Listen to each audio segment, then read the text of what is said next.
রাতের বেলা যে ব্যক্তি সূরা বাকারার শেষের 3টা আয়াত পড়বে, নবী সাল্লাল্লাহু আলাইহি ওয়াসাল্লাম বলেছেন সারা রাত নফল নামাজের নেকি পাবে ইনশাআল্লাহ। সারা রাত কি তাহাজ্জুদ পড়া খুব সহজ? কঠিন আছে। আরামের ঘুম ভেঙে এটা করতে হয়, কিন্তু ঘুমানোর সময় যদি সূরা বাকারার শেষের 3টা বা 2টো আয়াত পড়ে ফেলেন, ইনশাআল্লাহ তাআলা সারা রাতের জন্য যথেষ্ট হবে। মানে সারা রাত আপনি ইবাদত করলে যে নেকি পেতেন, এতেই হয়ে যাবে ইনশাআল্লাহ। আল্লাহ পাক তৌফিক দান করুন, আমিন। তারপর 5 সূরা আলে ইমরানের শেষের 10 আয়াত পারবেন ইনশাআল্লাহ। তারপর 6 সূরা কাহাফের প্রথম 10 শেষ 10। সূরা কাহাফের প্রথম 10 শেষ 10।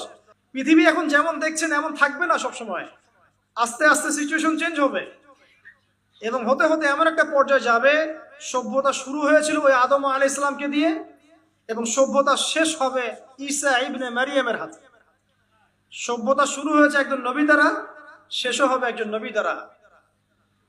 আমরা এখনকার সমাজ বিজ্ঞান বইগুলোতে পড়ি না, সভ্যতা শুরু হয়েছে গ্রিকদের দ্বারা, রোমকদের দ্বারা, পড়েন নাই? এই কথাগুলো পরিপূর্ণ সত্য নয়। সভ্যতার একটা অংশে তারা এসেছে ঠিকই, শুরু ওদের দ্বারা হয়নি। ওরা পৃথিবীকে সিভিলাইজড করে নাই, বরং প্রত্যেকটা সভ্যতার ধারক বাহক ছিল নবীগণ।